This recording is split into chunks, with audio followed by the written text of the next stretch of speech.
I'm disgusted with Manchester United and Liverpool most. La UEFA es un monopolio, debería ser más transparente. Does provide these founding clubs to receive an upfront grant of more than $4 billion between them. On the night of 18th April 2021, 12 European clubs, including Real Madrid, Barcelona and Juventus, announced the European Super League to the world. 24 hours later, Madrid president Florentino Perez was giving an interview to Spanish magazine El Chiringuito, explaining the motives behind this titanic tournament. But surprisingly, by the night of the next day after the interview, the European Super League was already collapsing after all 6 English clubs dramatically signaled their intentions to withdraw from the competition after a huge backlash from the fans and the government. The Super League that was announced on Sunday has crumbled. It left the £4.5 billion league dead in the water less than 48 hours after it was announced, with Chelsea the first to go, followed by Manchester City, and then shortly before 11 PM by Arsenal, Manchester United, Liverpool and Tottenham.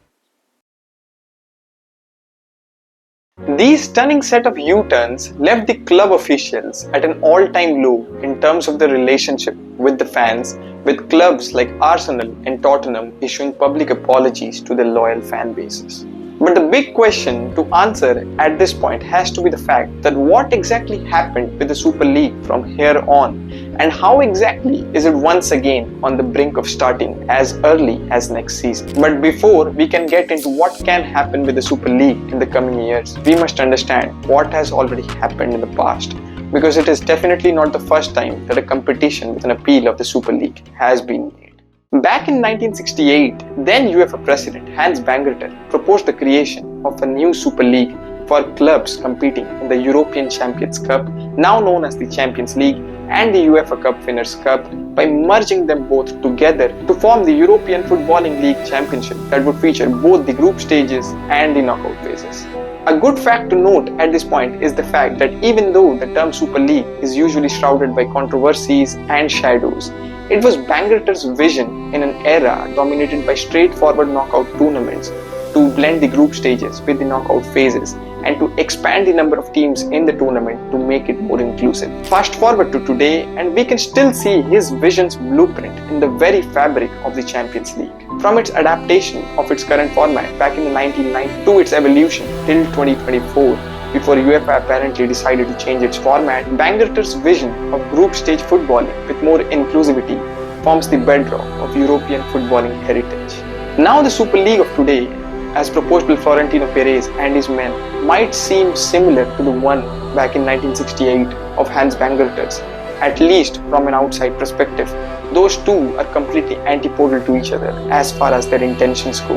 20 years later, another attempt was made to form a Super League by the executives of AC Milan, Real Madrid and Glasgow Rangers, having a single round-robin format. Though this meant that the format of the competition would be closer to a league, it was soon abandoned after UEFA announced sanctions on all clubs associated with it.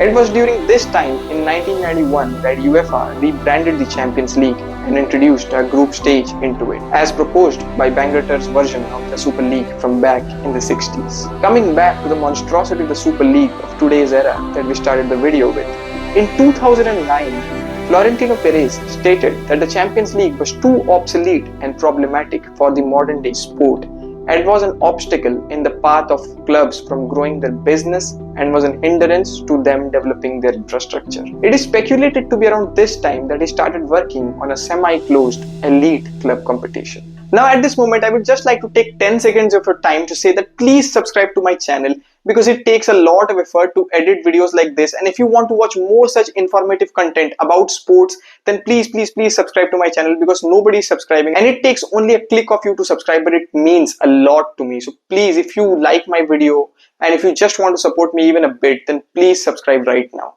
And with this, we continue with the topic. In 2018, Perez started initiating conversations with top European clubs, especially from Spain, England and Italy, about forming a breakaway competition. This proposed competition was aimed to provide strong financial backing to all participating clubs, with founding members being given complimentary compensations of up to 3 billion euros each. With COVID-19 striking the world next year, almost all big clubs were given a huge financial blow, especially with the debt. As Redmond Shannon reports, dozens of smaller professional clubs in England and across Europe could face economic collapse. Perez found this the perfect opportunity to strike the hammer while it was still hot, and thus we return to where we started the video with in the first place, 18th April 2021. On this day, the UEFA Executives Committee was supposed to meet its objective to revamp and expand the Champions League for the 24-25 season, to expand the number of matches and subsequently the revenue. After the 12 European giants made their announcement, it was met with immediate resistance from both UEFA and loyal fans of the game, with President Seferin threatening to ban all clubs having any kind of affiliation with this league.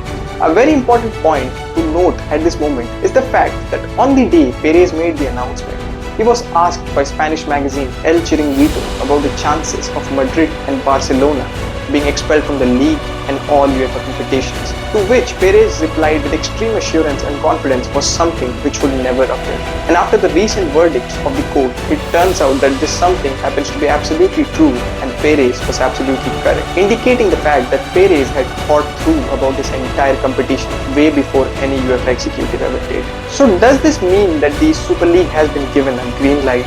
Turns out it's a bit more complicated than that, because most of these commercial court judgments are generic in nature and not just outright in favor of one party, leaving space for interpretations. After the decision by the Court of Madrid, UEFA released a statement which, if you read, would feel like UEFA took the verdict home, something that is far from true but not entirely incorrect.